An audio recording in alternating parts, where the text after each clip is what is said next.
오늘 함께 나누실 하나님의 말씀은 요한복음 6장 5절에서 10절까지의 말씀입니다.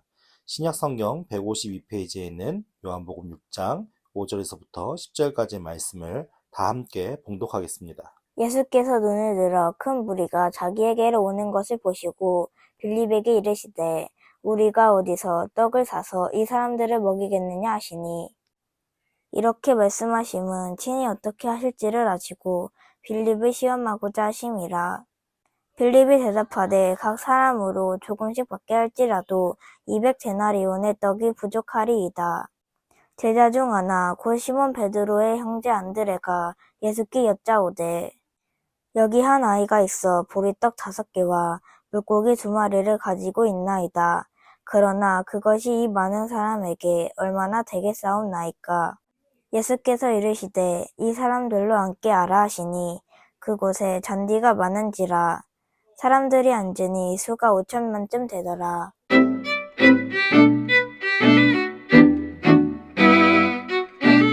저희가 이제 계속 말씀을 통해서 우리가 가져야 할 기본적인 가치관에 대해서 설명해 드리고 있습니다. 그러니까 우리가 신자로서 예수 믿는 사람들로서 신앙생활을 한다는 것은 결국 무엇을 하는 거냐? 결국 나를 어떻게 하죠? 하나님을 드러나기 위한 믿음의 행위들이 우리의 삶에서 나타나야 한다는 겁니다. 그래서 우리가 어떠한 기준과 어떠한 가치관을 가지고 사느냐가 매우 중요하죠. 그래서 사도 바울이 말씀하신 것처럼 우리는 썩어질 것을 위해 사는 삶이 아니라 썩지 아니할 것을 유업으로 이어받기 위해서 사는 삶이다. 그래서 우리가 썩어질 것에 집착하면 집착할수록 우리는 바른 믿음의 삶을 살 수 있을까요? 그럴 수 없다는 겁니다.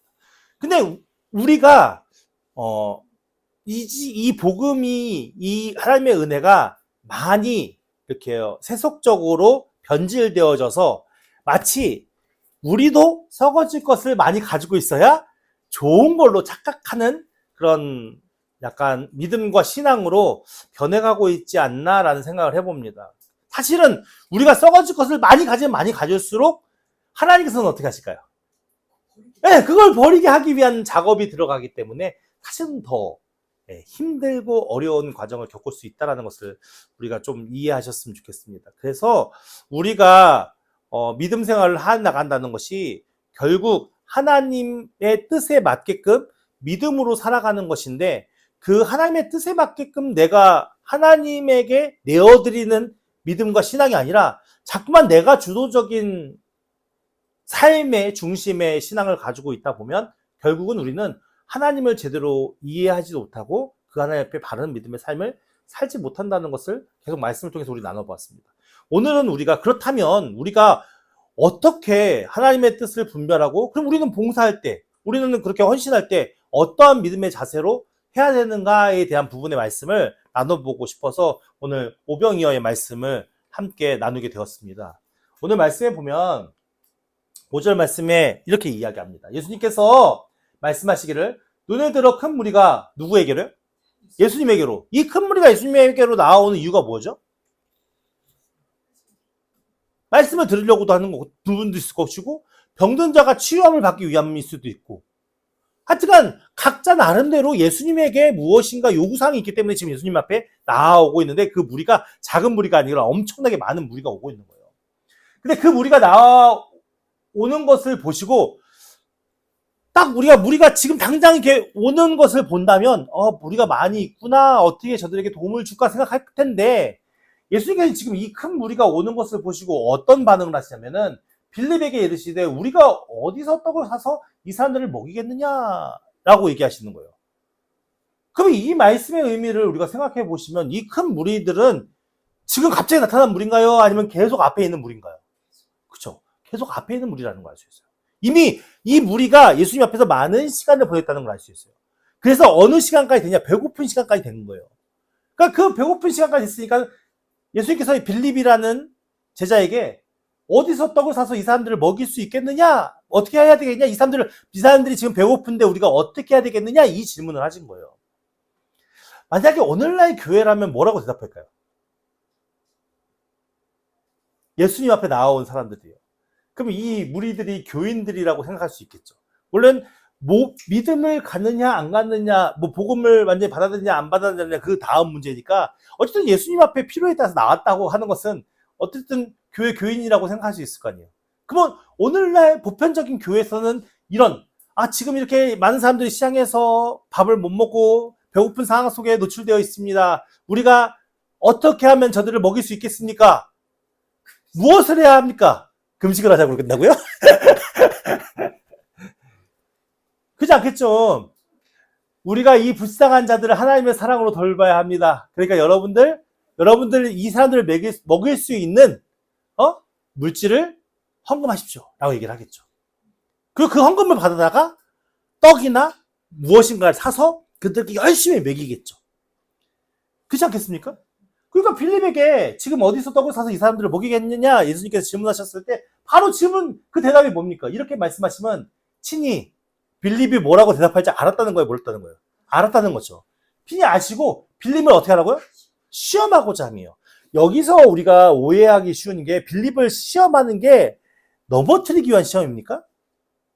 아니잖아요. 학생들이 왜 시험을 봐요?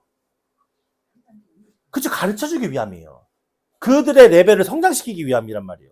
믿음으로 성장시키기 위함이에요. 지금 빌립에게 말씀하셨지만 이 빌립에게 말씀하는 이 내용을 빌립만 들었던 건 아니라고요. 그 뒤에 나오죠. 빌립이 이야기를 들을 때 나머지 제자들도 듣고 있었을 거란 말이죠.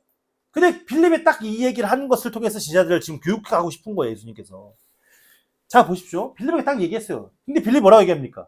빌립이 대답하되 각 사람으로 조금씩 받게 할지라도 뭐라고요? 각 사람으로 떡을 조금씩만 나눠줘도 지금 몇이 부족하대요? 200데나리온 떡이 부족하대요. 그러니까 딱 산술적으로 이 정도 인원이 먹으려면 우리가 얼마만큼의 돈이 필요합니다. 지금 뭘로 접근하고 있는 거죠? 물질로 접근하고 있는 거예요. 만약에 이 질문을 우리에게 했으면은 여호와 하나님께서 당신이 하나님의 아들이시니까 당신이 할 수 있사오니 능력으로 이들을 먹여주십소서 이렇게 얘기할까요? 우리도 똑같이 얘기할까요? 예수님께서는 지금 이 제자들에게 얘기하시는 의도 자체가 얼마나 어떤 방법으로 무엇을 통해서 먹이느냐가 중요한 게 아니잖아요. 그죠? 지금 앞에는 예수님 앞에 나온 자들이 굶주리 있는 안타까운 상황이고 예수님과 제자들은 그들에게 무엇인가를 도움을 주고자 하는 마음으로 지금 예수님이 이 이야기에 대한 문제를 제시하신 거잖아요. 그러면 제자들의 입장에서는 예수님의 뜻을 따라서 저들에게 봉사하고 헌신해야 하는 현장인 거죠. 그런 현장에 딱 닥쳤을 때 이들이 가장 쉽게 문제 해결할 수 있는 방법은 뭐예요? 우리가 가지고 있는 이성적인 방법이에요. 우리가 돈을 계산한다는 거. 아주 합리적이고. 이게 이상한 이야기는 아니잖아요. 아주 합리적인 이야기잖아요. 합리적으로 접근하고 있어요. 이성적으로, 논리적으로, 합리적으로 접근하고 있어요. 근데 예수님께서 원하시는 게 이 방법이냐? 아니라는 걸 알 수 있죠. 보십시오. 빌립이 대답한 말이 틀린 말이 아니에요. 아주 합리적이고 합당한 얘기예요. 그럼 그러면 200데나리온을 모으면 되겠네. 200데나리온을 걷어와봐. 그러면 문제가 해결되는 거예요. 근데 다음 보세요. 제자 중 하나가 그러니까는 지금 이 빌립에게 전달한 질문을 예수님께서 이야기한 질문, 문제의 제기를 빌립만 듣고 있지 않고 다른 제자도 들었다는 걸 알 수 있겠죠. 그걸 들었던 제자 중 하나, 곧 시몬 베드로의 형제 안드레가 예수께 여쭤요. 그 얘기를 듣고 예수께 딱 내놓는 게 지금 200데나리온이 있을 거예요, 없을 거예요?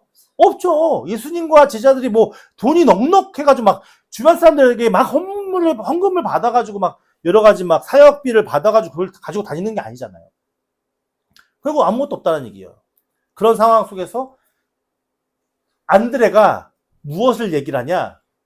그러니까 이미 이 배고픔의 문제가, 이 시장함의 문제가 그 전부터 있었다는 걸 알 수 있는 게 보십시오. 9절 말씀에 한 아이가 있었어요. 그러니까 이 아이가 예수님께서 이 사람들을 어떻게 먹일 수 있느냐 이 얘기를 했을 때 그 얘기를 듣고 있다가 예수님은 얘기 있어요 이렇게 얘기하는 게 아니에요. 이 상황을 보면 그렇잖아요. 이 아이가 지금 예수님이 제자들하고 하는 이야기를 듣고 있다가 예수님 제가 보리떡 5개와 물고기 2마리가 있습니다. 이 얘기하는 게 아니잖아요. 이미 안드레는 한 아이에게 이것이 있고 그것을 받은 상황인 거죠. 그래서 한 아이가 있어 보리떡 5개 물고기 2마리 가지고 있나이다. 이거를 이미 한 아이가 자기한테 준 것을 가지고 있다는 걸 얘기하는 거겠죠. 그러면 이 어린아이는 왜 이 보리떡 5개 물고기 2마리가 학자들은 도시락이라고 얘기하는 거예요. 그러니까 우리가 생각할 때 이렇게 성인이 먹을 수 있는 양의 도시락이 아니라 아이가 가지고 다니는 일종의 자기의 끼니를 때우기 위한 도시락. 그러니까 사실 이 양은 그게 많은 양은 아니겠죠. 그러니까 이 아이가 이거를 갖다 드렸을 때 하나님 예수님 앞에 이걸 갖다 드렸을 때 그래 우리 예수님은 능력 있는 하나님의 아들이시니까 이걸 드리면 이 모든 사람들 다 먹일 수 있겠지 이런 마음으로 갖다 드렸을까요? 아닐 거예요. 어쩌면 자기도 배고프지만 지금 막 그 하나님 말씀을 전하시며 병든 자를 고치는 그 예수님의 모습을 보면서 그 예수님이라도 끼니를 때우시라고 어쩌면 제자들에게 예수님한테 갖다 주세요 하고 줬을지도 몰라요. 그러니까 정확한 과정은 알 수는 없지만 이 아이가 어떤 믿음의 행위가 아닐 거란 말이에요. 근데 자신이 가지고 있는 전적인 것을 결국 자신이 그걸 먹으면서 그 배고픔을 해소하는 욕망을 해소시킬 수 있음에도 불구하고 결국 누구에게 바치는 거예요? 예수님 앞에 그걸 내어드린 거예요. 이 아이가 어떤 마음으로 했다는 것을 대충 우리가 상상해 볼 수 있겠죠. 그랬더니 그러나 이것이 이 많은 사람에게 얼마나 되겠습니까? 지금 우리가 가지고 있는 것은 이것밖에 없습니다. 지금 이 얘기 하는 거예요. 지금 우리가 가지고 있는 것은 어린아이가 하나가 가지고 온 보리떡 5개와 물고기 2마리밖에 없습니다. 이거밖에 없는데 어떻게 할까요? 지금 이 얘기를 하는 거예요. 오늘날 교회라면 어떻게 한다고요? 당신들 하나님 앞에 고침받으러 왔잖아. 예수님 앞에 고침받으러 왔잖아. 그러니까 조금씩 내. 그래서 헌금 모아가지고 내가 이렇게 우리 다 같이 나눠 먹으면 얼마나 이게 좋은 일이고 하나님의 공동체 얼마나 행복한 일이야 라고 얘기할 수 있겠죠. 근데 예수님은 그렇게 하지 않아요. 보세요. 어떻게 하는지 보세요. 예수께서 이르시되 이 사람들로 어떻게 하라? 앉게 하라. 그럼 우리가 곰곰이 하나 생각해 봅시다. 예수님께서 보리떡 5개와 물고기 2마리가 없으면 그 사람들을 못 먹였을까요? 돌리기 떡덩이가 되게 하실 수 있는 능력 가지신 예수님이잖아요. 그럼 예수님이 왜 제자들에게 이런 질문을 하셨을까요?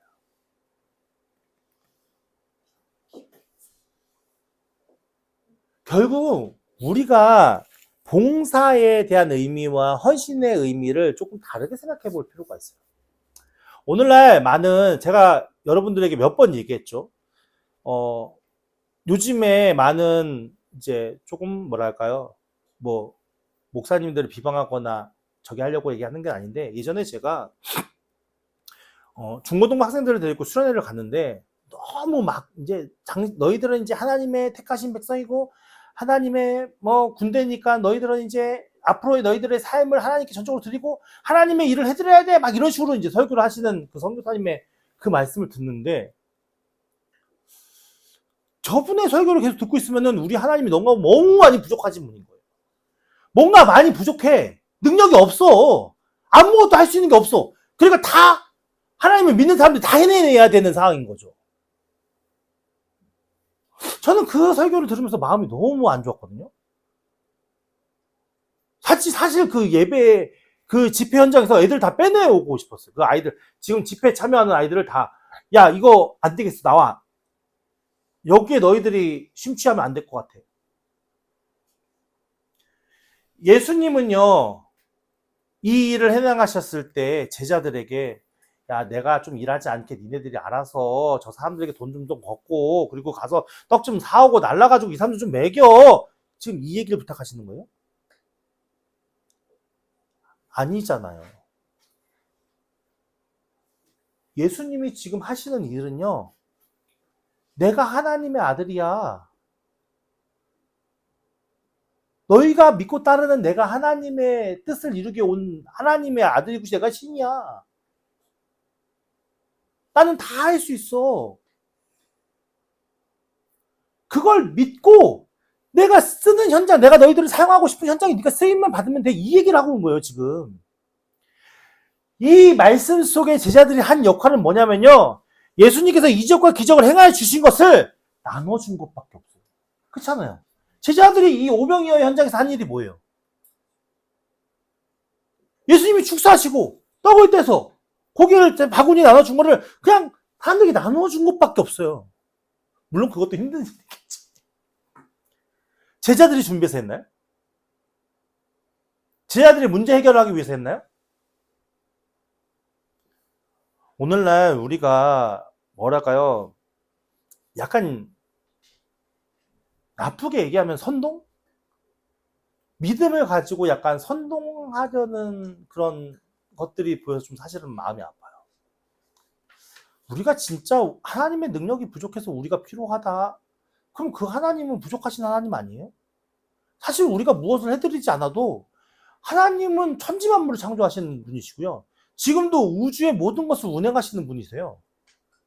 우리가 그걸 믿잖아요. 내가 무엇인가 열심히 하지 않아도, 내가 주를 위해서 막 복음에서 애쓰고 힘쓰지 않아도 하나님께서는 다 하실 수 있는 분이에요. 근데 그 가운데 우리를 부르셔서 하나님의 뜻을 이루게 하시는 거란 말이죠. 그렇다면 결국 이 오병이어의 기적을 통해서 예수님께서 하시는 사역의 핵심은 뭡니까? 제자들의 그 일처리의 수완을 나타내기 위한 행위입니까? 이 모습이? 제자들이 얼마나 능숙하게 예수님이 제시한 문제를 해결하느냐, 그것을 보여주는 이야기입니까? 그렇지 않잖아요. 결국은 이 자리에 능력은 누가 나타내신 거예요? 예수님께서 나타내신 거잖아요. 그 무리에 앉아있는 모든 자들, 그리고 그 현장에서 순종해야 할 예수님의 제자들, 다 누굴 보고, 뭘 보고 있는 거예요? 예수님께서 행하신 기적과 이적을 보고 있는 거예요. 우리의 계산으로는, 우리의 능력으로는 절대 되지 않는 일들이 하나님의 아들이신 예수님께서 지금 하고 계시고, 그 속에 제자들은 동참하고 있는 거야. 동참하면서 그 일을 하는 거고, 그걸 보고 있는 그 수많은 5,000명이라는 무리는 지금 보리떡 5개와 물고기 2마리를 가지고 지금 우리 5,000명을 먹이시는 예수님의 놀라운 역사하심을 목도하고 있는 거예요. 결국 이 현장 속에서는 뭐만 나타나는 거예요? 예수님께서 하시는 능력, 하나님의 사랑이 그들에게 어떻게 베풀어지고 있나? 제자들의 능력이 나타나요? 제자들의 실력이 나타나나요? 제자들의 것은 아무도 나타나지 않아요. 제자들이 나누어주는 거는 어떤 누구도 할 수 있는 거예요. 거기에 굶주려 있는 아이들도 할 수 있는 일이 있잖아요. 결국 봉사나 헌신은 우리의 실력으로 하는 게 아닌 거예요. 우리가 왜 봉사와 헌신에 대해서 어렵게 생각하느냐? 마치 우리가 하나님의 무엇인가에 동참해서 그 일을 이루어드린다고 생각하니까 힘든 거예요. 근데 실상은 그렇지 않다라는 거 우리가 알아야 돼요. 이게 왜 그렇지 않냐라는 걸 알아야 된다면, 우리가 어떤 마음으로 하나님 앞에 일을 해드려야 되느냐, 그 본질적인 마음을 먼저 알아야 돼요. 여러분, 우리가 교회에서 막 식당 봉사하고, 뭐 성가대 대원도 하고, 막 여러 가지, 막 진짜 조그만 우리처럼 작은 교회는 뭐 할 거 없지만 교회 규모가 클수록 할 일이 많잖아요.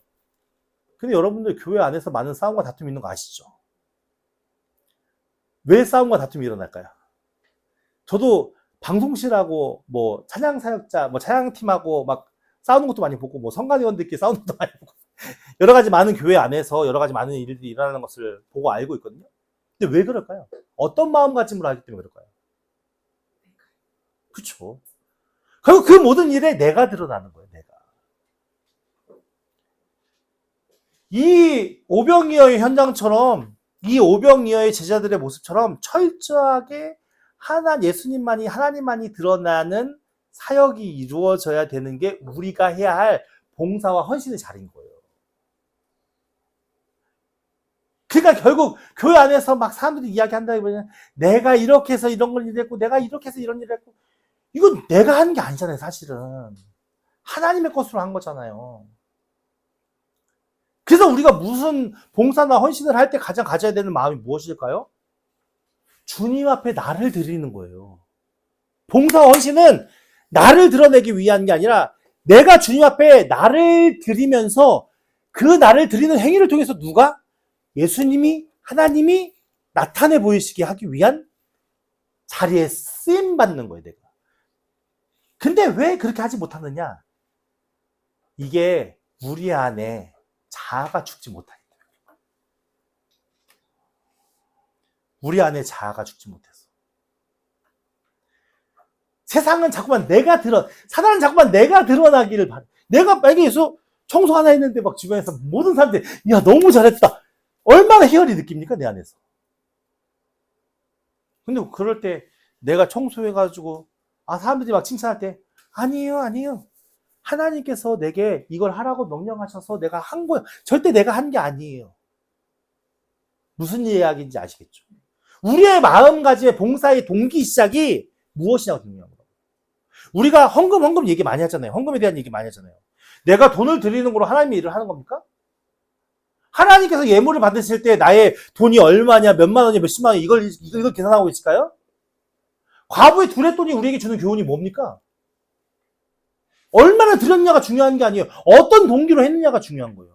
우리가 하나님 앞에 봉사하고 헌신하는 자리에 내가 서 있다면, 내가 하나님 앞에, 내가 해야지, 이 마음과, 하나님 오늘도 내게 이런 것을 보게 하시고 내가 이렇게 순종할 수 있어서 하나님을 드러나게 하시니 감사합니다라고 하는 마음과 어떤 마음을 받으실까요?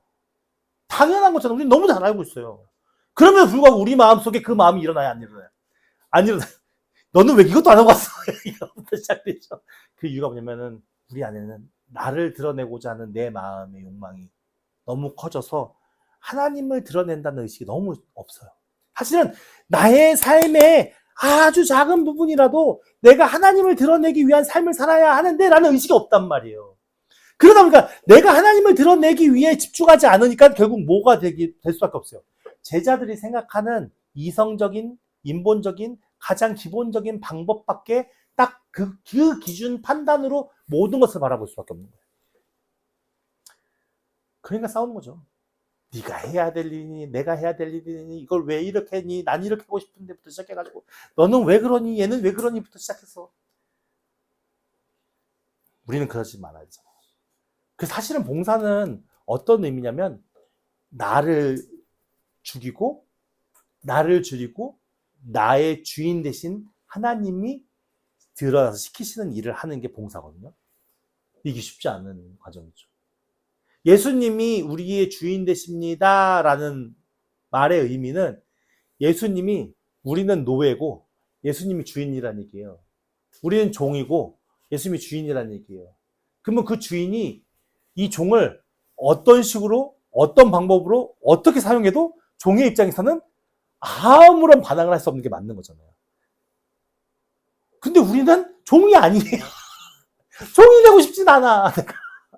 왜 내가 예수님의 종이 돼야 돼? 예수님과 하나님을 내 마음대로 조종해야지 라고 생각하는 그런 의식이 많단 말이에요. 은연중에. 여러분들이 다 그렇다는 얘기는 아니고 많은 분들이 오해하시는 것 중에 하나가 내가 기도를 해서 하나님의 마음을 바꿔야지. 내가 기도를 해서 하나님의 마음을 돌려. 이게 무슨 말도 안 되는 소리예요. 하나님 우리보다 부족하세요? 하나님 우리보다 연약하세요? 아니잖아요. 내가 어떻게 하면 하나님의 말씀에 순종할까? 내가 어떻게 하면 하나님의 뜻을 이루기 위해서 내가 그 자리에 서서 하나님께 드릴 수 있을까? 이걸 고민해야 되는데 어떻게 하면 내 기도를 하나님께서 응답하시게 하실까? 어떻게 하면 내 일을 하나님께서 해결하게 하실까? 이런 어처구니 없는 생각을 가지고 산단 말이에요, 우리가. 그러면서 믿음 생활 잘한다고 얘기한다고요.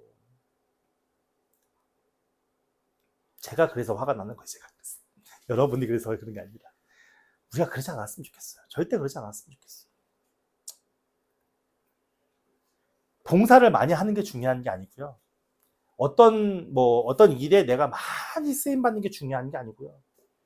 내 자신 스스로가 지금 나의 삶의 주인이 누구냐? 내가 지금 누구 수하에 있느냐? 이걸 생각해 보셔요. 자, 우리가 말씀 한 구절만 볼까요? 빌립보서 2장 7절 8절 그냥 찾지 마시고요. 시간 없으니까 같이 읽어볼게요. 네, 한번 읽어볼게요. 시작. 오히려 자기를 비워 주인 형체를 가지사 사람들과 같이 되셨고 사람의 모양으로 나타나사 자기를 낮추시고 죽기까지 복종하셨으니 곧 십자가에 죽으십니다. 제가 이야기하는 이야기를 참 오해하시면은 그럼 우리 뭐 해야 되는데 이렇게 얘기하시는 분이 있을 수도 있어요. 잘 보세요.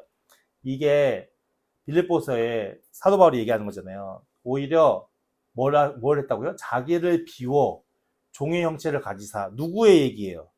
예수님에 대한 이야기예요. 예수님을 설명할 때. 이 자기를 비워라는 이 말의 의미는 능동태예요. 능동태는 뭐냐면 내가 스스로가 열심히 능동적으로 한다라는 의미예요. 그리고 사람의 모양으로 나타나사의 이 저는 수동태예요. 누군가 시켜서 하는 걸 얘기하는 거예요. 그러니까 결국 여기서 예수님이 사람의 모양으로 나타나서 이 세상에서 성육신의 삶을 사는 그 모든 과정은 자기를 비운다는 것은 누구의 의지예요? 예수님의 의지를 나타내는 거예요. 그러니까 예수님이 결정을 하신 거예요. 나는 내 자신을 비워서 하나님이 나를 이 세상에 보내신 그 뜻을 이룰 거야. 그러니까 내가 철저하게 내 것을 주장하지 아니하고 하나님께서 내게 허락하신 일들을 해 나갈 거야. 그렇게 자기 의지를 더 자신을 비우는 거예요. 이걸 비우는 일은 누가 하신 거예요? 예수님이 하셨다고요, 스스로가. 종의 형체를 가지사 사람들과 같이 되셨고. 그죠? 사람의 모양으로 나타나셨대요. 사람의 모양으로 나타나게 하신 건 누가 하신 거예요? 하나님께서 시키셔서 하신 거예요. 사람의 모양으로 하나님께서 너 내 아들이지만 사람들을 구원하기 위해서 너 사람의 모양으로 입고 나가라! 아무 반항하지 않으시고 아무것도 거부하지 않으시고 그냥 순종하신 거예요. 그래서 자기를 낮추시고, 그죠? 자기를 낮추시고 복종하셨어요. 이건 누구 의지로 한 거예요? 예수님 자기 의지로 한 거예요. 그렇게 자기를 낮추시고 죽기까지 그렇게 복종하셔서 결국 뭐예요? 십자가에 죽으셨어요. 이럴 이유가 없는데. 그러니까 우리가 해야 할 믿음 생활에서 우리가 해야 할 가장 중요한 핵심은 뭐겠습니까? 나를 쳐서 죽이는 거예요. 나를 비우는 작업인 거예요. 나를 비우는 작업을 해서 나를 괴롭히는 사람, 나에게 책망하는 사람, 나에게 뭐라고 손가락질하는 사람들에 의해 또 내가 반응하지 않는. 나 그래. 나 아무것도 아니야. 나 벌레와도 못한 자지.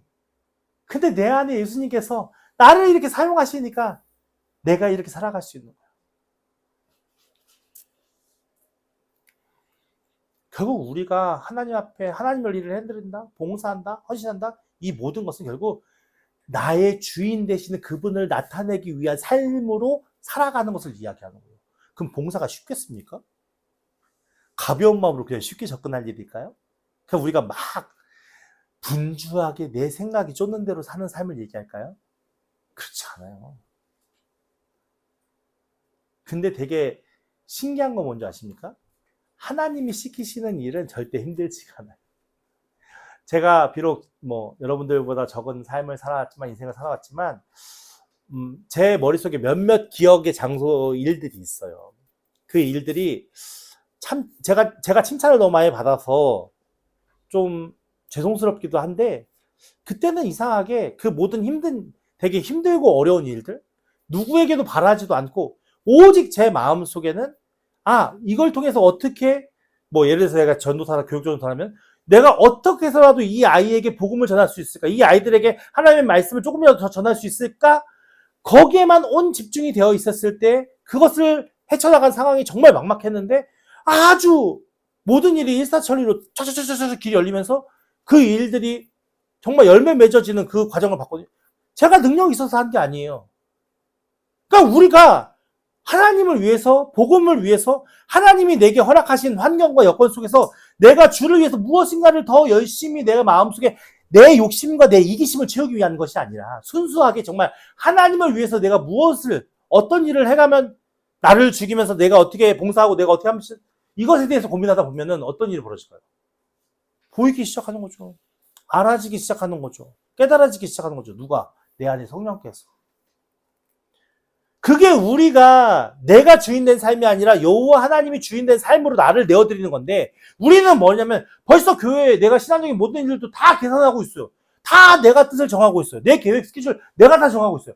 우리의 머릿속에서 하나님이 내게 원하시는 것이 무엇이고 내가 지금 순종해야 될 것이 무엇인지 그 응답을 받아서 내가 그 뜻을 구하면서 갈망하면서 이 일을 해나가려고 하기보다는 일단 머릿속으로 다 계산하고 다 순서가 있는 상황 속에서 이러면 되겠지라고 우리는 우리 스스로가 다 결정해 놓은 상태에서 하나님 왜 안 해주세요? 라고 하고 있는 것 같지 않으세요? 저는 약간 그런 마음 들었거든요. 그래서 우리가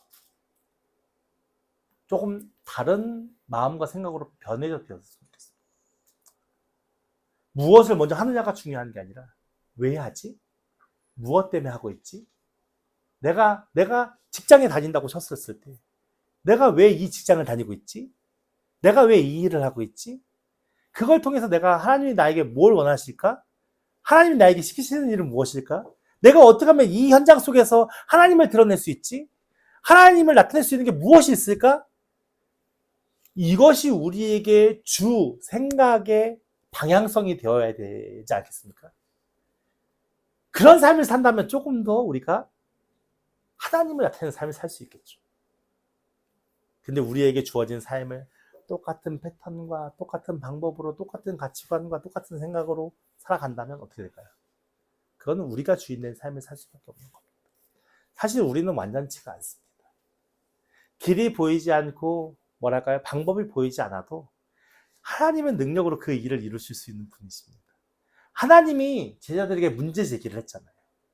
야, 이 사람들 어떻게 다 먹일 거야?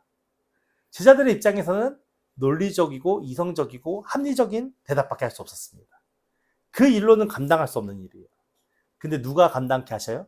여호와 하나님께서 능력으로.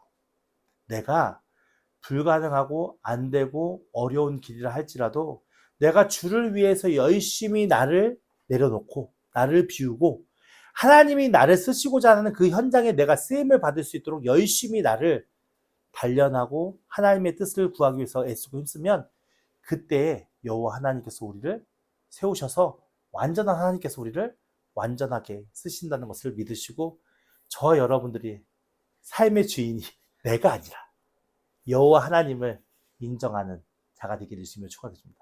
우리 함께 따라하겠습니다. 나는 내 인생의 주인이 아니다. 하나님께서 나의 주인이시다. 예수님께서 나의 주인이시다. 주인의 말씀에 귀 기울이고 순종하자. 이게 우리의 삶의 모토가 되었으면 좋겠습니다.